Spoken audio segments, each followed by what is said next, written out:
श्री महावीराय नमः। परम श्रद्धेय शमन संघीय चतुर्थ वर्तर आचार्य सम्राट पूज्य गुरुदेव श्री शिव मुनि जी महाराज, आगम ज्ञाता आगम पुरुष उपाध्याय भगवान पूज्य गुरुदेव श्री जितेंद्र मुनि जी महाराज, संघ सेतु उपाध्याय भगवान पूज्य गुरुदेव श्री रविंद्र मुनि जी महाराज एवं आगम वाचना की कक्षा में विराजमान सभी पूज्य गुरु भगवंतों के चरणों में चित चित वंदन नमन एवं सुख साता भेजा। आज की आगम वाचना में गुरुवंदना का लाभ ले रहे हैं निर्भीक वक्ता महासाध्वी श्री संतोष कुमारी चिमा साहब की सुशिष्या महासाध्वी श्री डालिमा चिमा साहब एवं महासाध्वी श्री परिधि चिमा साहब आदि थाना। आयामीनं पायामीनं कामिनी वन्दामि नामं स्वामी तक्कदेवी सम्मानेमि कन्या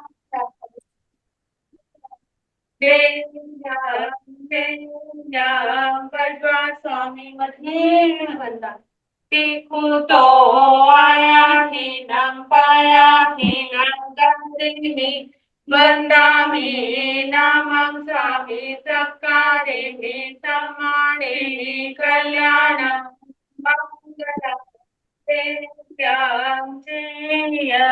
बजवा स्वामी मधेन वंदा देखो तो आया ही नम पाया ही नम कलिनी वंदामि नमः स्वामी सकं देवी समानि कल्याणं मंगलं देव्यां जयं वज्वा स्वामी महेन वंदा। सुखदाता गुरुदेव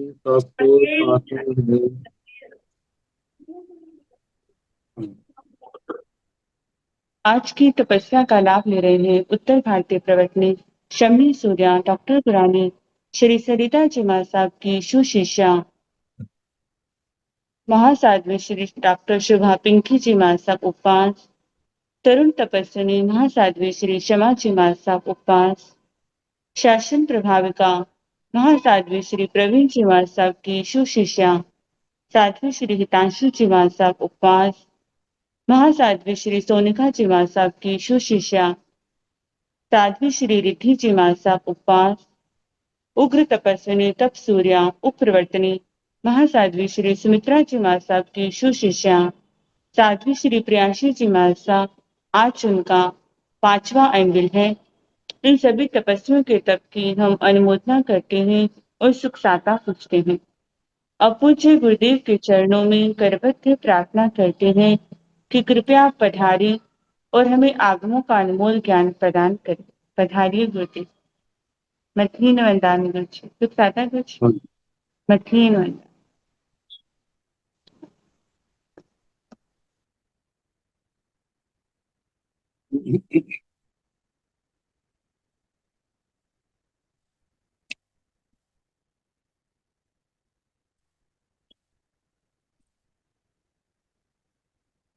नमो हरिहंताय नमो सिद्धाय नमो आर्याय नमो पूर्वाय नमो लोकाय देशकंतमुपार सर्वकार्यसंसनो मंगलानीत सन्निधि मंगलम।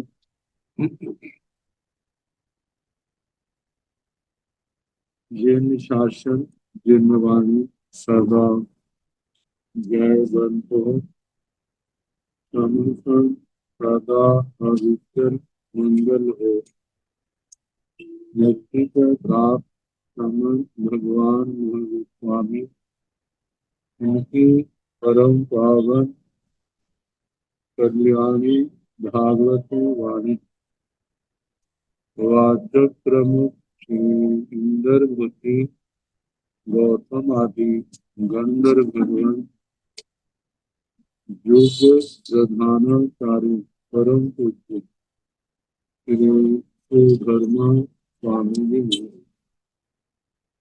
उनकी परम पावन पाठ परंपरा वर्तमान आचार्य ज्ञान योगी परम पूज्य श्री मुनि जी एवं गुरुजन सबके पावन कर्म को नमस्कार। आगम परिषद में विराजमान वरिष्ठ मुनिराज अन्य मुनिवृंद परम आदरणीय भगवती स्वरूपा नमस्कार। श्री व्याख्या प्रगति सूत्र श्री भगवती सूत्र विस्तार दूसरा नाम है वाचना प्रारंभ है पांचवा शतक और सातवां उपदेश सुनाया था। कल उद्गल के पश्चात जीवों के सारंभ और निरारंभ सारंभ और परिग्रह निरारंभ अपरिग्रह के संबंध में वर्णन चला। असुर कुमार नारकी 10 भवन पति और 1 इंद्रियों का वर्णन। अब 2 इंद्रिय आदि के संबंध में वर्णन। वे इंद्रियाणि हन्ते किं सारंभा सपरिवाह कांते या शरीरा परिगणिया भवन्ति बाहिर्या भाण्ड मत्तोवगर्ण परिगणिया भवन्ति एवं जाव चौरिन्द्रिय वेन्द्रियाणि हन्ते किं सारंभा सपरिवाह। हे भगवान 2 इंद्रिय भी क्या सारंभ सपरिग्रह है परिग्रह है या अनारंभ अपरिग्रह अपरिग्रही सांख्य व सारा कहना 2 इंद्रिय जीव सारंभी सपरिग्रही निरारंभी अपरिग्रही नहीं। भगवान ऐसा इसलिए कहा तो जो असुर कुमारों के संबंध में कहा था या नारकियों के संबंध में कहा 2 इंद्रिय जीव आरंभ करते हैं पृथ्वी काय से लेकर त्रस काय तक और सपरिग्रही परिग्रह वाले क्योंकि इन्होंने अपने शरीर कर्म और सुचित अचित पदार्थों के ऊपर इनका अपना स्वामित्व अधिकार जैसा होता है।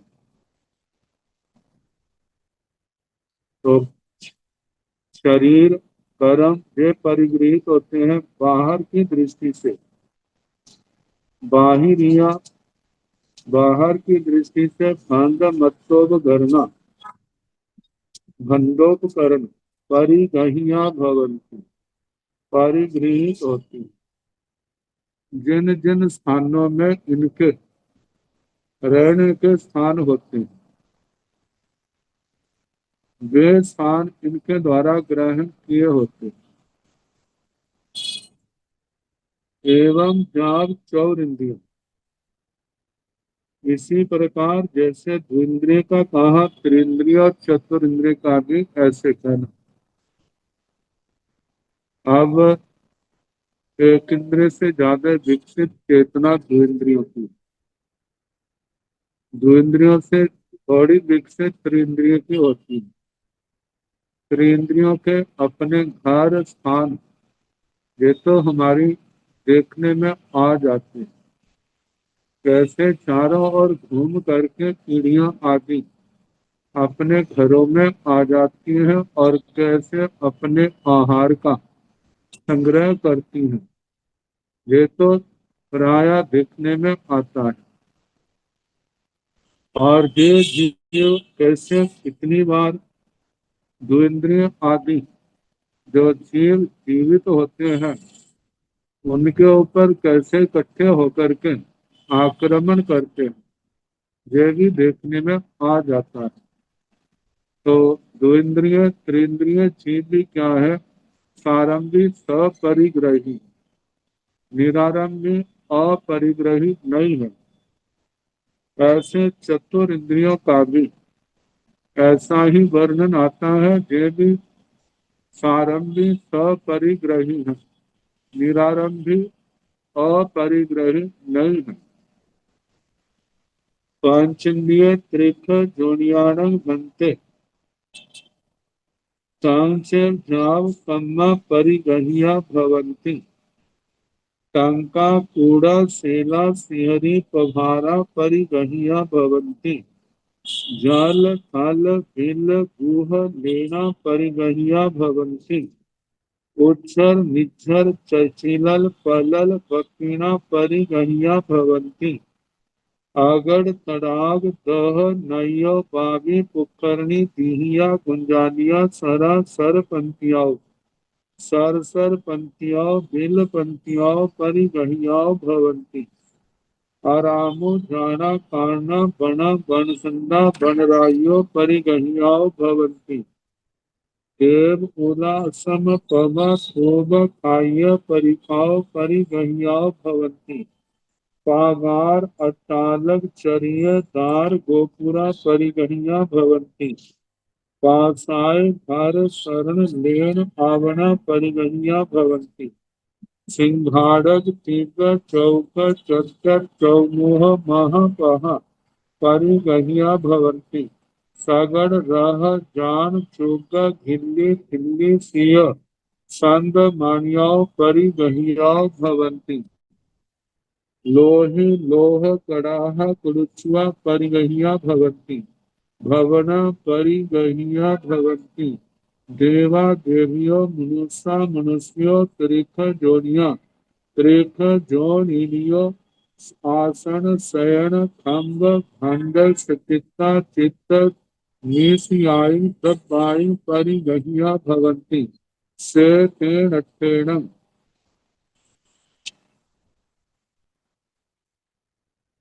पांचेन्द्रिय त्रिक जोड़ियाण बनती है भगवान पांचेन्द्रिय त्रियंश राजे सारंभी सपरिग्रही होती है जहाँ निरारंभी अपरिग्रही होती है। आरंभ परिग्रह वाले हैं जहाँ बिना आरंभ परिग्रह से रहित तांचेव जाव कम्मा परिगहिया भव, इनका भी वैसे कहना, ये आरंभ वाले होते हैं और परिग्रह वाले होते हैं, आरंभ और परिग्रह से रहित नहीं होते। ऐसा किस कारण से कहा, इनके अपने शरीर परिगृहित होते हैं। कर्म भी परिगृहित होते हैं, जैसे एक इंद्रिय से लेकर के पंचेंद्रिय तक जीवों की देवी हिंसा करते हैं। पंचेंद्रियों का तो प्रकट ही है। हिंसक जानवर अपनी दृष्टि से उनका जीवन होता है, जो सात्विक जानवर है पशु है उनका अपनी दृष्टि से जीवन होता है। जैसे एक इंद्रियों का आहार वह सात्विक जीवों का है, जो हिंसक है उनका एक इंद्रियों का पानी आदि का तो होता ही है, वायु का भी होता है, मिट्टी का होता है और इसके साथ पंचेंद्रियों की हिंसा उनके मन में तो प्रकट देखी जाती। तो ऐसे प्रारंभ और परिग्रह के संबंध में सबका अपने अपने रहने का विचरने का अपना अपना अधिकार क्षेत्र है। तो टंका कूड़ा सेला सिहरी पघारा परिगहिया भवन, ये स्थान जो है पंचेंद्रिय त्रिवियों के द्वारा मतलब कि इनके ऊपर अधिकार किया होता है। जैसे टंका पर्वत का छेदा हुआ टुकड़ा, ऊंट शिखर अथवा हाथी बांधने का स्थान, सैला मुंड पर्वत शैल पर्वत, सिंहरी शिखर वाले पर्वत, परागहार थोड़े झुके हुए पर्वत के हिस्से, वे परिगहिया भवंती परिगृहित होते हैं। जाल थल झील गुह लेना परिगहिया भवंती, जाल थल झील गुफा लय पहाड़ों में खोद करके बनाए हुए घर, इनको उन्होंने ग्रहण किया होता है। छाया करके देखते हैं, पक्षियों में तो प्राय देखने में आता है जो इनका स्थान है। यदि कोई दूसरा आ जाए तो उसको वहां टिकने नहीं देते। कबूतरों का तो निषेध करके देखा जाए, और दूसरे पक्षियों के भी पशुओं के भी अपने अपने स्थान है। वहां पर तो कमजोर है तो उसको भगा देते हैं, और यदि बलवान है तो उसका मुकाबला किसने कर। तो इन्होंने अपने स्थान, ये जल आदि के स्थान, उनको ग्रहण किया होता है। उज्जर निज्जर चिलल पलल बकीना परिगहिया भवती, उज्जर जैसे झरने आदि होते, पर उज्जर पर्वत से गिरने वाला पानी का झरना, निर्जर पानी का टपकना, चिलल कीचड़ मिश्रित जल स्थान, पलल आनंददायक जल स्थान, बकिन प्यारे आदि जल स्थान, तट वाला प्रदेश, ये सारे इनके द्वारा परिगृहित होते हैं। आगड़ तड़ाग दह नैयो बावी पुकरणी दिहिया गुंजानिया सरा सर पंथिया, सर सर पंथिया भिल पंथिया परिगणिया भवंती। आगड़ जैसे कुआं होता है, इनके स्थानों में भी जैसे कुएं आदि के स्थानों में, जहाँ पर नीचे उतरने के लिए लोगों ने पैर आदि रखने के स्थान बनाए होते हैं, या वहां से कोई ईंट आदि निकाली है, वहां पर दूसरे जीव पक्षी पक्षी आदि अपना स्थान बना लेते हैं। तो जैसे कुआं है, तालाब तालाब है, ग्रह जलाशय नदी बापी चतुष्कोण बावड़ी पुष्करणी पुष्करणी गोल बावड़ी कमलों युक्त बावड़ी दिहिया दीर्घी का हौद, ये कृत्रिम स्थान जो पानी के संग्रह के लिए बनाए होते हैं।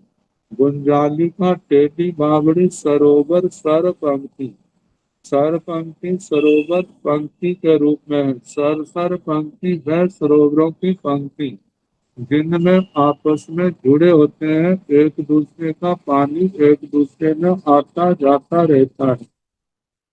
तो एक तालाब से दूसरे तालाब में पानी जाने का नाला, भिन्न पंक्ति भिन्न श्रेणी, ये सारे स्थान इन पंचेंद्रिय जीवों के द्वारा कहीं पर किसी जाति का अधिकार है, किसी पर किसी जाति का अधिकार है।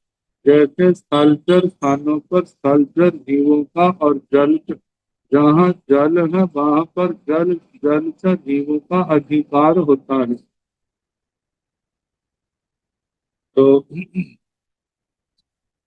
आरामो जाना कारणा बना बनसंदा बन राइयो परिगणिनाओ भवंती, आराम वाटिका आदि उद्यान कानन वन जंगल बन बनसंदा बनखंड वन राइयो वन राज्य परिगणिनाओ भवंती, ये परिगृहित होती हैं। देव उना आसम पवा थोग खाय परिखाव परिगणिया भवंती। देव कुल देवालय आदि स्थान, मंदिर आदि स्थान, आश्रम, प्रपा जहाँ पानी पिलाया जाता है, कोई स्तूप है, खाई है, परिखा है, जैसे किले की चार दीवारी, ऐसे स्थान उनके द्वारा परिगृहित होते हैं। पागार तालग चर्य दार गोपुरा परिगणिया भवंती। प्राकार किले की चार दीवारी, अट्टालिका, बड़े बड़े भवन, चरिका ये स्थान जैसे किले की दीवार और खाई के बीच का स्थान जो आने जाने का है। द्वार द्वार गोपुरा गोपुर नगर के प्रमुख दरवाजे जो परिगृहित होते हैं। पासाय घर शरण लेन आवरण परिगणिया भवंती। प्रासाद भवन घर शरण लयन जे आपन बाजार आदि इन स्थानों को ग्रहण किया होता है। सिंहारक दीर्घ चतर चौमुह महापहा परिगणिया भवंती। सिंहाटक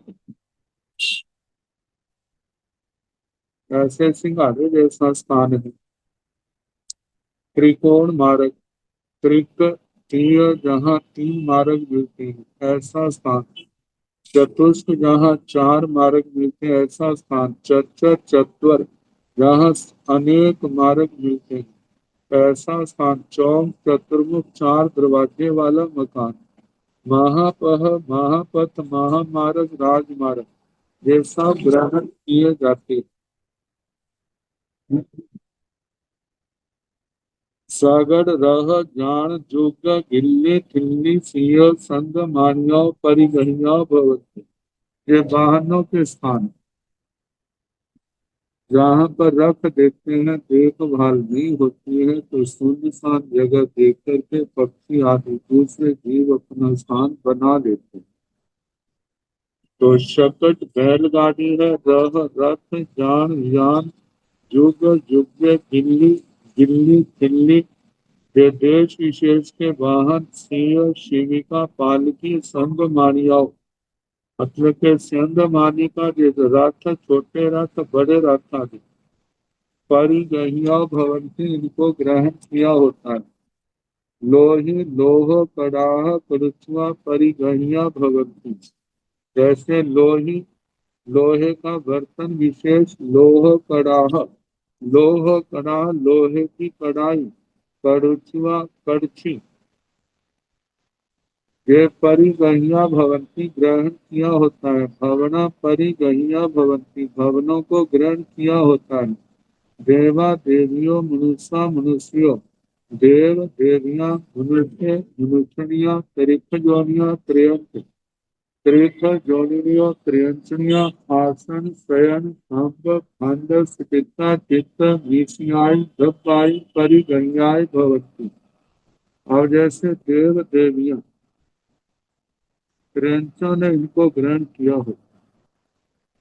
देव देवियों को कैसे ग्रहण किया इसका हम ऐसे समझते हैं जो देव स्थान होते वहां पर अपना स्थान बना दे ऐसा संभव है। या कहीं पर कोई ऐसी इनके अंदर पंचेंद्रियों के अंदर ऐसी दृष्टि आ जाती है जैसे देवी देवता उनके अंदर अधिष्ठित हो जाते हैं, एक दूसरे को दिखाई दे ये भी संभव है। तो ऐसे समय पर ये मेरा है ऐसा मान लेते। मनुष्य मनुष्यों तो देखा जाता है जो घरों में कुत्ते रखते हैं और ऐसे जानवर होते हैं जब अपने मालिक को देखते हैं तो कैसे उनके खुशी देखने को आती है। मतलब उनके अंदर होता है ये मेरा पानी ही तो परिग्रह के रूप में लिया जाता है। कुत्ते कुत्तियों का तो जैसे जैसे मालिक आता है जो उनका ध्यान रखता है कैसे वो पूंछ हिलाते हैं कैसे वो अपना लोट पोट होते हैं ये तो प्राय करके देखने में आ जाता है। तो इसी प्रकार पंचेंद्रिय त्रिंचों ने देव देवियों मनुष्य मनुष्यों को भी ग्रहण किया होता है। ऐसे त्रिक जोनियां त्रियांश त्रियंतियां इनको भी ग्रहण किया होता है। आसन शयन खाम्ब भांड चिकित्सा चित्र विषयाय भक्ताय परिगण्याय भवति। आसन शयन खंड खंडोपकरण सचित अचित विशद ये द्रव्य इनके द्वारा गृहित होते हैं, ग्रहण किए होते हैं, जिनके ऊपर इनका लगाव होता है। ये मेरा है, ये मेरा है। जहाँ त्रिक जोड़ियां तहाँ भूस्वामी घानी अपन। जैसे त्रिंचों का कहना है, ऐसे मनुष्यों का भी कहना चाहिए। बाणवंतर जोइस बीमारियां जहाँ भवनवासी तहाँ नियम। जैसे बाणवंतर और ज्योतिषी है, विमानिक है, इनका ऐसे कहना जैसे भवन वासियों का कहना। मनुष्यों में पराया करके जो सामान्य बात कही, जब हम मनुष्यों का गहराई से देखते हैं तो इनमें जहाँ पर अणुवार जीवन आता है, वहां पर आरंभ और परिग्रह, ये बातें जो है वहां पर निरारंभ निरारंभ अपरिग्रह ये शब्द हमारे को देखने को मिल जाते हैं। जैसे जैसे आत्मा धर्म आराधना में साधना में आगे बढ़ता जाता है, तो इन सब बातों से क्या हो जाता है, मुक्त हो जाता है। लेकिन जहाँ पर उस बात को जहाँ ग्रहण नहीं किया, इस बात को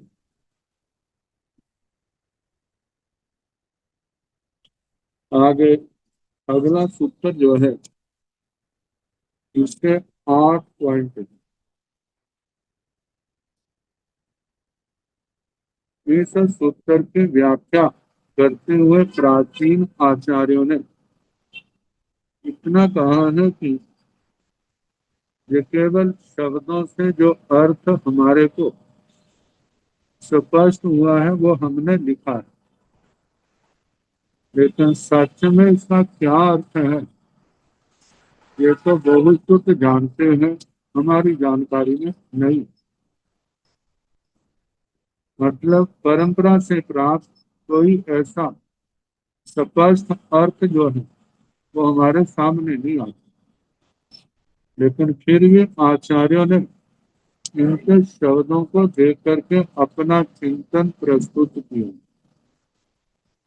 आचार्य श्री जैन धर्म दिवाकर आचार्य स्मरण पूज्य श्री आत्माराम जी महाराज स्थानक सूत्र में हूबहू जो सूत्र आता है वहां पर इसका वर्णन किया हो।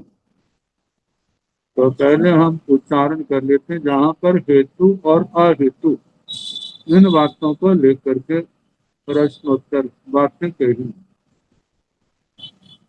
पांच हेऊ पणता एवं जानाई एवं पासाई एवं बुद्धाई एवं अभिसमागच्छाई एवं सौमथ मरण मराई।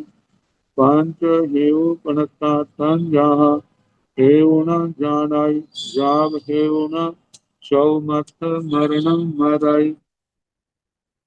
पांच हेऊ पणता संज्ञाः हेऊन जानाई जाव हेऊन अन्नानं मरणं मराई।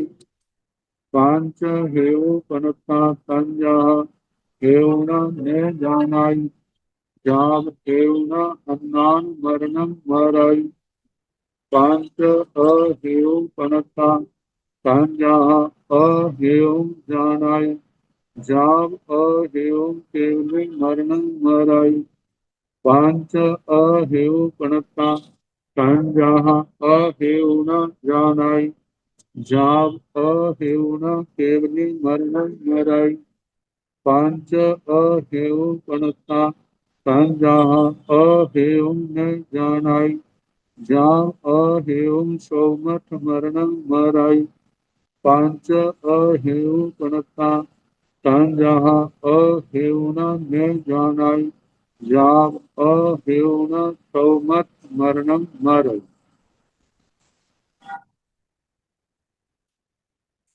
यहाँ पर दो शब्द हेतु और अहेतु न्याय दर्शन में हेतु शब्द का प्रयोग अनुमान प्रकार के प्रकरण में प्रमुख रूप से चलता है। अनुमान के 5 अवयव प्रतिज्ञा, हेतु, उदाहरण, उपनय और निगमन। एक हेतु शब्द आता है, एक कारण शब्द आता है। हेतु शब्द जो लिया है,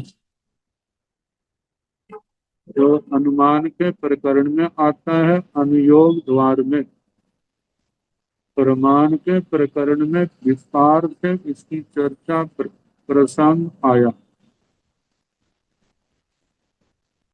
तो जिससे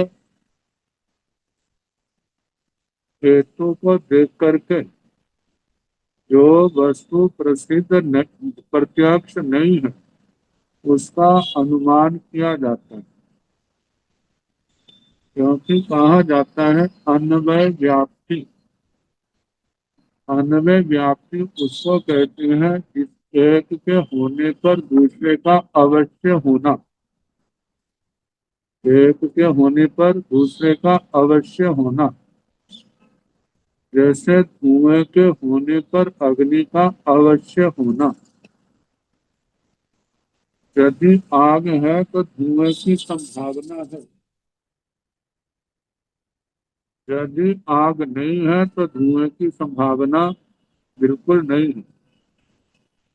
क्योंकि धुएं का जन्म स्थान वही होगा जहाँ पर अग्नि है। अग्नि के अंदर गीला ईंधन जो उसका कारण बनता है, जहाँ सूखा ईंधन भी है तो वो भी धुएं का कारण बनता है। तो जहाँ जहाँ धुआं है वहां पर आग का होना निश्चित है। लेकिन जहाँ आग है वहां पर धुआं हो ये निश्चित नहीं है। जैसे जहाँ अंगारे तो है लेकिन वहां पर धुआं नहीं है। लेकिन जहाँ से धुआं निकल रहा है तो वो आग के बिना संभव नहीं है। तो दर्शन शास्त्र में कहा है जैसे रसोई, रसोई में आग जलती है तो कितनी बार आग जलने पर धुआं भी वहां पर अवश्य होता है। जहाँ आग नहीं जलती वहां पर धुआं नहीं होता।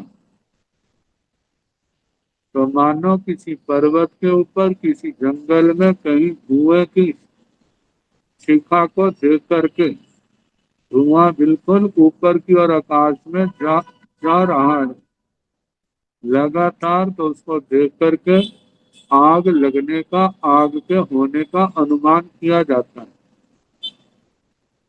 तो मतलब कि एक वस्तु को देख करके दूसरे का निश्चय करना। तो जो वस्तु दूसरे का निश्चय कराती है उसको हेतु कहा जाता है। जैसे शब्द का, रूप का, गंध का, रस का, स्पर्श का, इनका इन अपनी इंद्रियों के विषयों से बाकी का बोध न होने पर जब जब जिस इंद्रिय का कोई विषय उससे संपृक्त होता है तब उसका अनुमान लगाते हैं जो फलानी वस्तु उस हेतु के माध्यम से। ये तो हेतु जो अनुमान प्रमाण में जिसका प्रयोग होता है। और दूसरा कारण शब्द आता है जिसमें कार्य कारण भाव। कोई भी वस्तु का निर्माण है, करना है तो उसके मटेरियल की, उसमें उपयोगी द्रव्य की आवश्यकता होती ही है। जैसे मिट्टी का घड़ा मिट्टी के बिना नहीं बनेगा। चांदी सोने का घड़ा, लोहे का घड़ा। चांदी सोने लोहे के बिना नहीं बनेगा। तो जो कार्य करना है उसके उपयोगी जो द्रव्य है वह क्या है, उसका उपादान कारण। कारण से ही कर्ता आदि जो है अपने कार्य को निष्पन्न करते हैं। तो ये तो कारण आ गया, हेतु आ गया। और दूसरा है, एक व्यक्ति किसी वस्तु को हेतु के माध्यम से जानता है, और एक व्यक्ति ऐसे भी हैं जिनको किसी वस्तु को जानने के लिए हेतु की आवश्यकता नहीं होती। जैसे शदमस्त व्यक्ति है, उसको तो जिसके पास अतिशय ज्ञान नहीं है, या परोक्ष वस्तु को जानने के लिए उसको किसी न किसी हेतु की आवश्यकता होती है जानने के लिए, तब तो जान लेगा। लेकिन जो अतीन्द्रिय ज्ञान का धारक है वह अपने अतीन्द्रिय ज्ञान के द्वारा बिना हेतु के उस वस्तु को जान लेगा।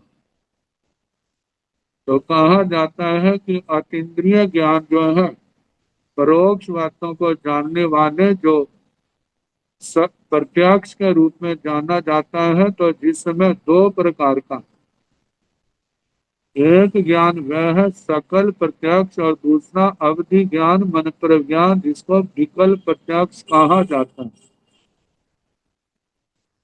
तो कहा जाता है जो हेतु और अहेतु। तो पहले हेतु के संबंध में है, पांच हेयु प्रणता, पांच हेतु कहे। तंजाह जैसे के हेउं जानाई, हेउं पासाई, हेउं बुझाई, हेउं अभिसमागच्छाई, हेउं चौमत मरणं मरई। हेतु को जानता है, हेतु को देखता है, एवं बुझाई हेतु पर विश्वास करता है, एवं अभिसमागच्छाई हेतु को आत्मसात करता है, एवं सौमत मरणं मरई, और हेतु इनके कारण वह छद्मस्त मरण को प्राप्त होता।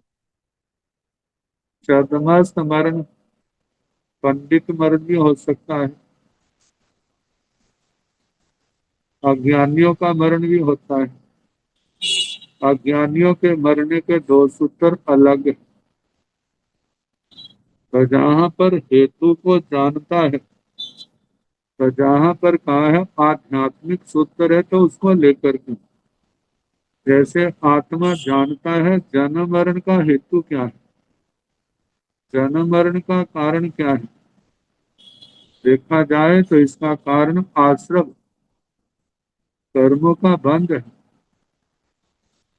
जहाँ आश्रम और कर्म का बंध चलना है वहां पर जन्म भी है और मरना भी है। तो इस संसार परिभ्रमण का हेतु क्या है, आत्मा मिथ्यात्व, अविरति, प्रमाद, कषाय, योग अवस्था में जो बांधे हुए नाना प्रकार के शुभ अशुभ कर्म है, ये सारे क्या है, संसार परिभ्रमण के हेतु। तो इस हेतु को जो जानता है, एवं पासाई इस हेतु को देखता है। सामान्य रूप से जानना देखना है, और विशेष रूप से जानना वह ज्ञान का विषय। एवं बुझाई और हेतु के प्रति विश्वास रखता है, समझता है ये सच है। एवं अभिसमागच्छाई और उस हेतु को आत्मसात करता है। आत्मसात करने का मतलब जो आश्रम आदि संसार परिभ्रमण के कारण है उनको परित्याग करने का प्रयास अभ्यास करता है, और जो आत्म शुद्धि के लिए कर्मों को काटने के कारण है उनको अपनाने का अभ्यास करता है। मतलब पाप है, आश्रम है, इनको छोड़ने का, बंध से बचने का प्रयास, और संबर और निर्जरा की ज्यादा से ज्यादा यथाशक्ति इसकी साधना करता है। तो ऐसा जीव जो है जिनके कर्म क्षय नहीं होते, वे शतमस्त मरण को, वह शतमस्त अवस्था में ही मृत्यु को प्राप्त होता है। तो शतमस्त अवस्था में उसका साधना प्रधान जीवन होने के कारण से उसको हम पंडित मरण की श्रेणी में ले सकते। और वे पंडित मरण भी को है जो है किसी सौभाग्यशाली जीव को मिलता है, हर किसी को नहीं मिलता। अब इसका दूसरा सूत्र है पंच हेऊपनता। पांच हेतु कहे हैं संज्ञा, जैसे के हेऊ न जाना, हेतु से जानता है जब हेऊ न छो मत मरण मर, हेऊ न जानाई हेऊ न पासाई हेऊ न बुद्धाई हेऊ न अभी समागच्छाई हेऊ न सौमथ मरण मरई। हेतु से जानता है, जहाँ पर हमारे लिए जानने के लिए, जैसे जीव अजीव आदि तत्वों को जानने का साधन क्या है? आगम है।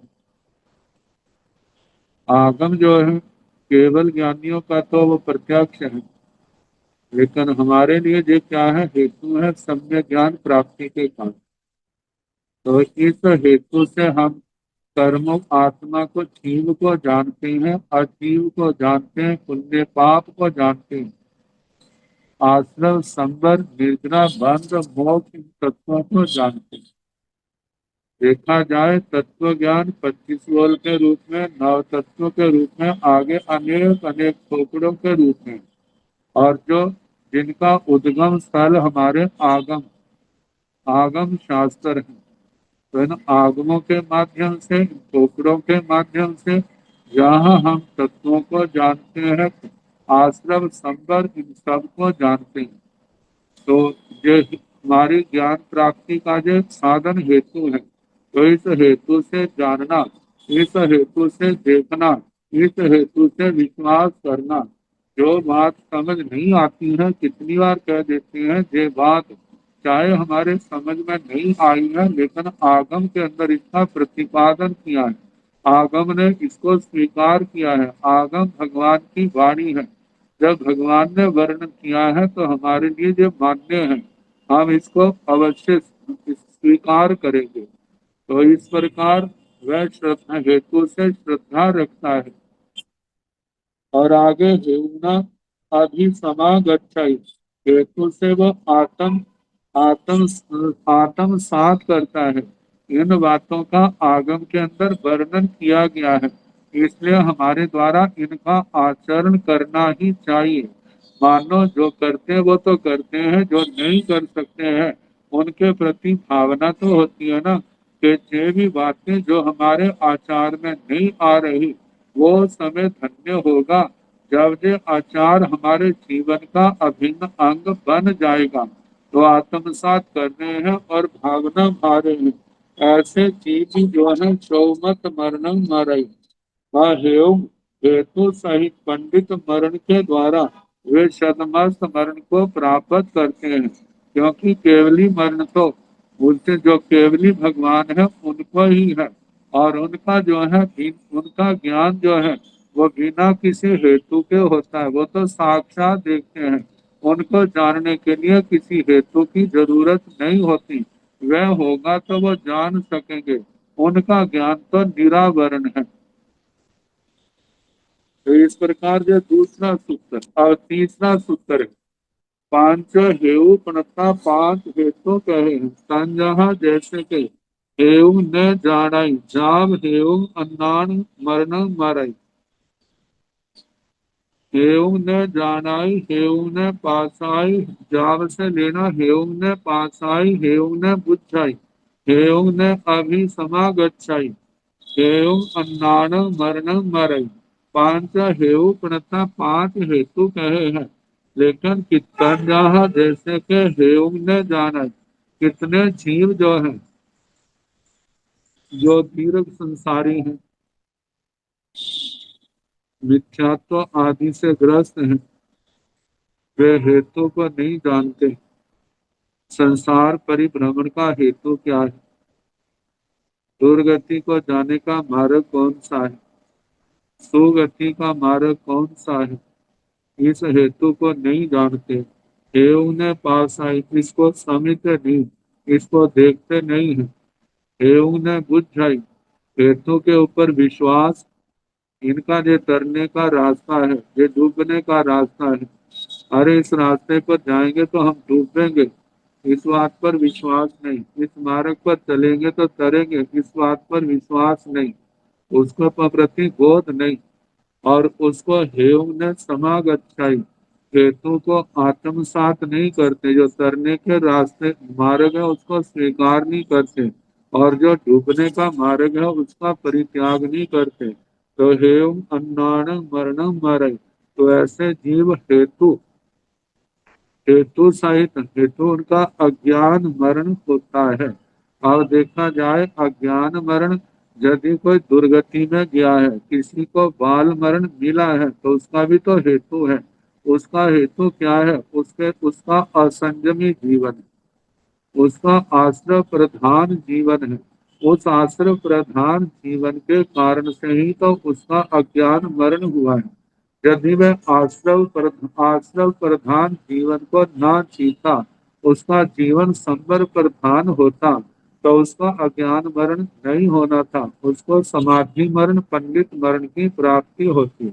तो कहा जाता है जे सूत्र उन मिथ्या दृष्टि अविरति जीवों की अपेक्षा से, पहले तो जानते नहीं, जानते हैं तो उसको स्वीकार नहीं करते, स्वीकार करने के बाद उसका आचरण नहीं करते, ऐसे जीवों का अज्ञान मरण होता है। आगे चौथा सूत्र है पांच हेऊ पणता, कंजाह हेउना न जानाई, जाव हेउना अन्नान मरणम मरई। पांच हेतु के हैं, जैसे हेतु से नहीं जानता है, जैसे सम्यक ज्ञान की प्राप्ति का साधन आगम शास्त्र है, जहाँ आगमों को जानने वाले गुरु जन है, उनके माध्यम से वह जीव आदि इन तत्वों को जानता नहीं है। न पास आई, हेउना न पास आई, इनके माध्यम से वह देखता नहीं है। हेउना न बुझाई, उन पर विश्वास नहीं करता है। हेउना न अभिसमागच्छै, उनको जो आचरण करने योग्य है उनका उनको आत्मसात नहीं करता है। तो फिर क्या होता है? हेउना अन्नान मरणम मरई, इसी हेतु के कारण से उसका क्या होता है? अज्ञान मरण होता है। उसका हेतु क्या है? उसका मिथ्यात्व, अविरति, प्रमाद, कषाय, अशुभ योग आदि जो है, यही उसके अज्ञान मरण का कारण है। और इस हेतु से उनको अज्ञान मरण की प्राप्ति होती है। अब अगले दो सूत्र हैं जो केवली भगवान की अपेक्षा से है। पांच अहेउ पणता, तंजाह अहेउम जानाई, जाव अहेउम केवली मरणम मराई। अहेउम जानाई, अहेउम पासाई, अहेउम बुझाई, अहेउम अभिसमागच्छाई, अहेउम केवली मरणम मराई। पांच अहेउ पणता, पांच अहेतु कहे हैं। अहेतु मतलब के इनको जानने के लिए किसी हेतु की आवश्यकता नहीं होती। जैसे केवली भगवान अहेतु, बिना किसी हेतु के जान, मतलब वो तो साक्षात देखते हैं, उनका ज्ञान निरावरण, उनको जानने के लिए इंद्रियों की आवश्यकता नहीं, उनको जानने के लिए अनुमान प्रमाण की आवश्यकता नहीं, उनको जानने के लिए उपमान प्रमाण की भी आवश्यकता नहीं, उनको जानने के लिए किसी शास्त्र की भी आवश्यकता नहीं है। ये शतमस्त अवस्था में इन हेतुओं की जरूरत है, इन आगमों की जरूरत है। केवली अवस्था में तो उनका उनका ज्ञान ही क्या है, आगे चल करके शास्त्र आगम बन जाता है, वो अपने आप में पूर्ण है। तो अहेतु को प्रत्यक्ष, मतलब अहेयु जान, वह प्रत्यक्ष जानते हैं, प्रत्यक्ष देखते हैं, प्रत्यक्ष उनका विश्वास है, साक्षात वो देखते हैं कि ये ऐसा ही है, अन्यथा नहीं है। और वह उसको उनके आत्म सात होता है। अहेयु केवली मरणम मर, और बिना हेतु के इसी प्रत्यक्ष के आधार से उनका केवली मरण होता है। मतलब आने वाले समय में अपने योगों का निग्रह करके शेष अघाती कर्मों के क्षय होने पर सिद्ध गति को प्राप्त होते हैं। आगे पंच एहूपनता तन जहाँ अहेउना जानाई जाग अहेउना केवली मरणम मरई अहेउना जानाई अहेउना पासाई अहेउना बुद्धि अहेउना अभिसमागच्छाई अहेउना केवली मरणं मरई। पांच अहेउ प्रणता पांच अहेतु कहे हैं। अहेतु का मतलब जहाँ पर हेतु नहीं है, साक्षात प्रत्यक्ष है। परोक्ष को भी जानने के लिए उनको उनके उनके सामने देखा जाए, सब कुछ प्रत्यक्ष है। उनके लिए परोक्ष कुछ भी नहीं है। तो कहा जाता ना आरह, रह कहते हैं, रह रह रहसी, मतलब जिनके लिए कोई एकांत नहीं है, सब कुछ दृश्य है, सब कुछ ज्ञात है। इसी आत्म शक्ति से तंजा जैसे पांच अहेतु के अहेउना जानाई, इस प्रत्यक्ष ज्ञान से जानते हैं। अहेउना पासा, इस प्रत्यक्ष ज्ञान से देखते हैं। अहेउना बुद्धि, ये सब प्रत्यक्ष ज्ञान से उनका विश्वास मतलब सम्यक दर्शन इसी प्रत्यक्ष के ऊपर टिका हुआ है। अहेउना अभिसमागच्छाई, इसी प्रत्यक्ष ज्ञान से जो मतलब के ग्रहण करने योग्य है वो सब उनके आत्म साथ है। अहिउना केवली मरणम मरई, और इसी के बल से उनको केवली मरण की प्राप्ति होती है, निर्वाण को प्राप्त करते हैं।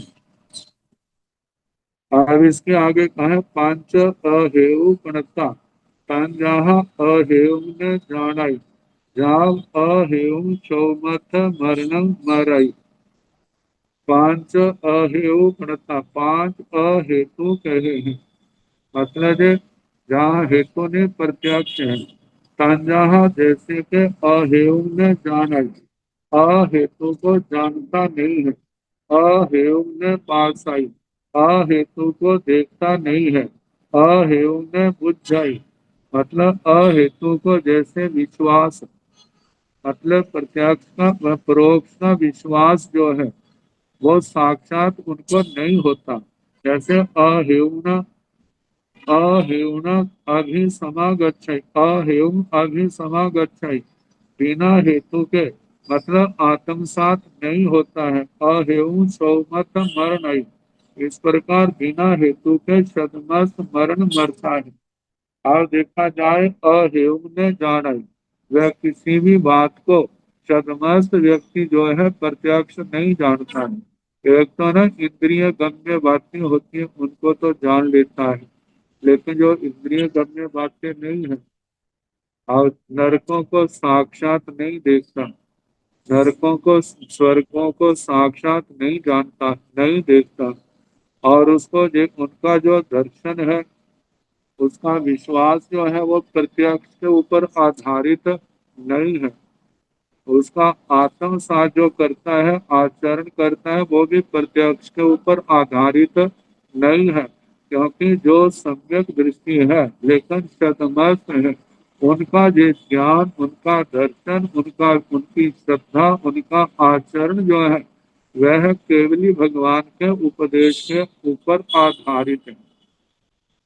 अब जैसे ना भगवती सूत्र में ही मद्रु का प्रसंग आएगा, तो जिस समय कालो दाई आदि उससे पूछेंगे तुम मतलब के एक श्रावक हो धर्मास्ति काय आदि के संबंध में क्या जानते हैं। तो उसने कहा जो अस्थि भाग है उसको हम अस्थि कहते हैं, जो नास्ति भाग है उसको नास्ति कहते हैं। तो कहा कि आप धर्मास्थि काय के संबंध में बताओ। कहते हैं धर्मास्थि काय को हम अपनी इंद्रियों से, हम अपनी आंखों से जानते देखते नहीं है। ये जो हमारा जानने देखने का जो अधिकार है, जो हम जानते हैं, जो हम केवली भगवान के उपदेश से जानते हैं। तो उन्होंने आक्षेप किया जब तुम जानते देखते नहीं हो तो फिर हम मानते कैसे हैं। तो उसने कहा कि जो जो जितना कुछ हमारी जानकारी जो जानकारी में नहीं है, क्या हम उसको स्वीकार नहीं करते हैं? फिर उन्होंने उनसे प्रश्न पूछे, क्या आप देवलोकों को देखते हैं? कहते नहीं। क्या आप देवलोकों को मानते हैं? कहते हाँ मानते हैं। क्या आप नरकों को मानते हैं? कहते मानते हैं। क्या आप उनको देखते हैं? कहते देखते नहीं है। क्या समुद्र का एक किनारा आपको दिखाई देता है जहाँ खड़े हैं, तो क्या दूसरा किनारा आपको दिखाई देता है? कहते नहीं दिखाई देता। तो क्या आप उसको मानते? कहते हाँ हम मानते हैं। तो कहते हैं इसका मतलब ये थोड़ा कि जो हम देखते हैं वो ही कुछ है, और जो हम देखते नहीं है वो उनकी सत्ता नहीं है। जैसे आप अब वायु को देखते हैं, वायु दृष्टि का विषय तो नहीं बनती, लेकिन वो स्पर्श इंद्रिय का विषय तो बनती है। तो कहा कि यदि आप ऐसा नहीं मानते हैं कि जो अनदेखी वस्तुओं को नहीं मानते हैं, तो कितनी बातें ऐसी होंगी जिनका आपको निषेध करना होगा, लेकिन आप उनका निषेध नहीं करते हैं। उनको मानते हैं किस दृष्टि से मानते हैं? आपके धर्म ग्रंथ मानते हैं इसलिए मानते हैं। दूसरा, आपके गुरुजन मानते हैं, गुरु परंपरा से जो आपका उपदेश है। जो बातें अज्ञात हैं, अदृश्य हैं, आप उनको स्वीकार करते हैं। ऐसे ही जो अरूपी पदार्थ हैं, जो सदमस का विषय नहीं है, जो केवली का विषय, जब ऐसे कह करके उनको क्या किया? उनको संतुष्ट किया। जब भगवान के पास आए तो भगवान ने कहा, हे मद्रुक, जो आपने उत्तर दिया मैं युक्ति संगत था। यदि आप ऐसे कहते ना कि मैं धर्मास्थी काय को देखता हूँ, अधर्मास्थी काय को देखता हूँ, तो ये केवली भगवंतों की क्या होती? अनंत केवलियों की आशासना होती। क्योंकि अनंत केवलियों के वचन क्या है? सदमस्त व्यक्ति अरूपी पदार्थों का साक्षात करने में सक्षम नहीं है। अरूपी पदार्थ किसका विषय है? आरूपी पदार्थ जो है ये तो केवल केवली भगवान का विषय है, वो उनको जानते देखते हैं। और जहाँ पर देवी बातें आ जाती है, कितने आज सदमस्त लोग कह देते हैं, हमने आत्मा का दर्शन किया, हमने आत्मा का दर्शन किया। कहते हैं आत्मा का दर्शन जो है वो तो साक्षात केवली भगवान का विषय है, सदमस्तों का विषय नहीं। यदि आत्मा साक्षात हो गई है तो कुछ भी बात आपके लिए अज्ञात और अदृश्य नहीं होनी चाहिए। जो उनका अनुभव हुआ है उसको शास्त्रों में, जो दशाश्वत स्कंद के अंदर 10 समाधि स्थान आए थे, वहां पर उनका वर्णन किया है। इसको देव दर्शन तो कहा जा सकता है, लेकिन ये जो है आत्मा का साक्षात दर्शन नहीं है। तो इसलिए कहा जाता है कि अहेतु के द्वारा उन जो सदमस्त हैं वो जानते हैं, तो आगम आदि के माध्यम से केवली भगवंतों के उपदेश के माध्यम से जानते हैं, ना कि वो स्वयं जानते हैं। और उसी आलम्बन से, उसी आधार से वे अपनी साधना करते हैं। और आखिर में सदमस्त अवस्था में मरण प्राप्त करते हैं, तो उनका समाधि मरण होता है।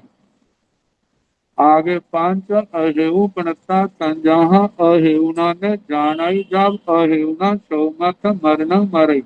पांच अहेतु कहे हैं, जैसे कि अहेउना ने जानाई मतलब के साक्षात ज्ञान से वो नहीं जानते और ना देखते हैं, ना वो साक्षात ज्ञान से के ऊपर उनकी श्रद्धा होती है, और न साक्षात ज्ञान से उनका आचरण होता है।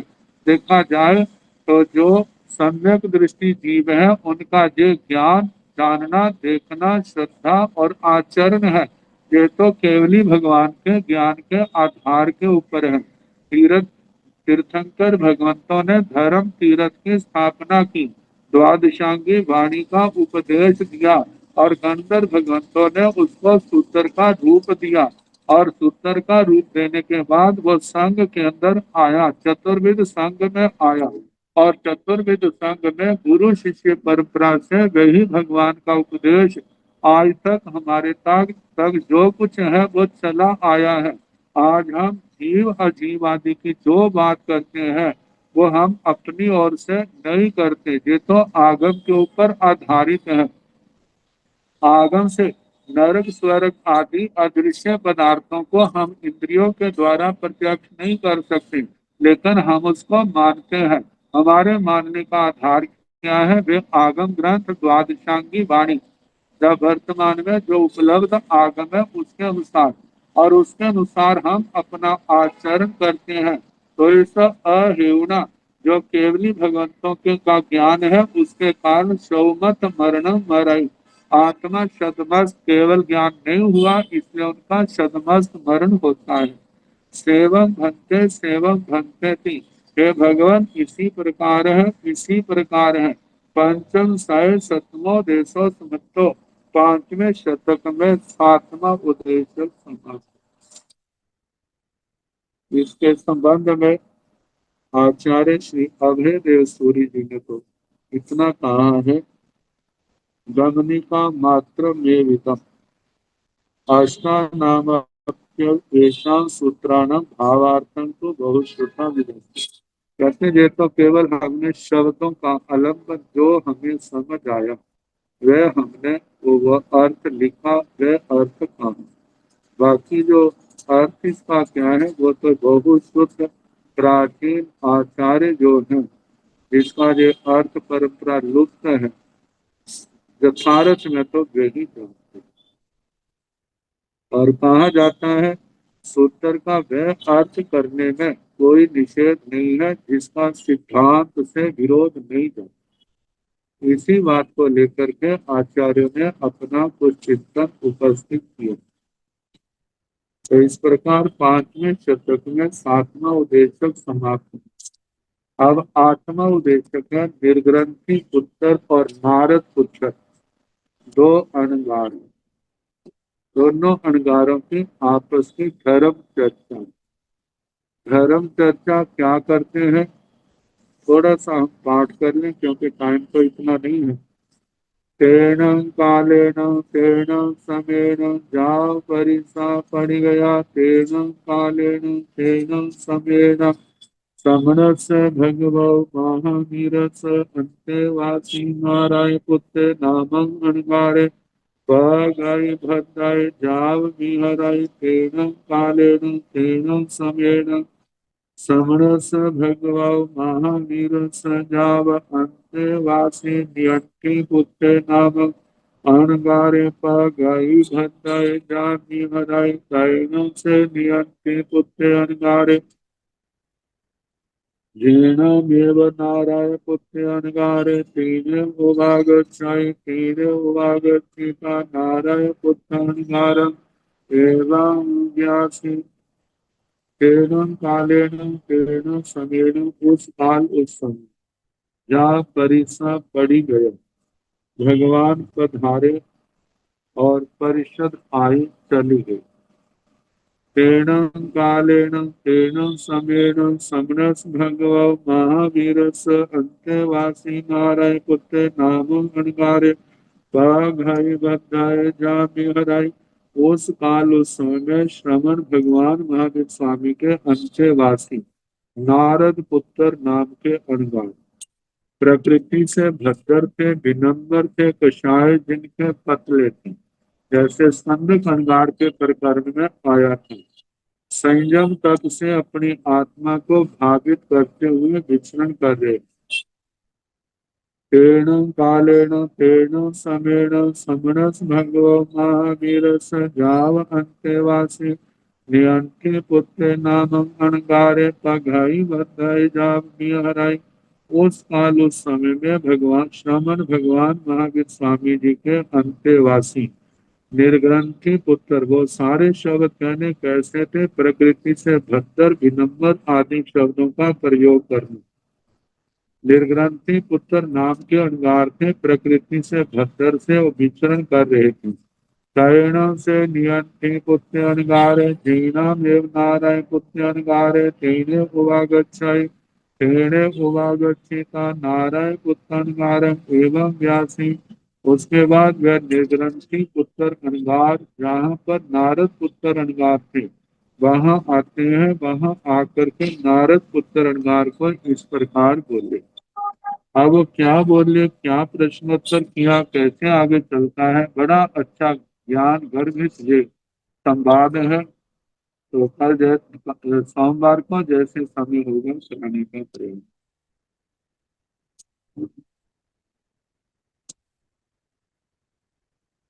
नमो हरिहंताय, नमो सिंहाय, नमो आयर्याय, नमो ओवेधायाय, नमो लोये सामे साहुर, ऐसो हंत नमो पारो, सावो पावो तमोसनो, मंगलम रूप सत्य पारो मंगलम मंगलम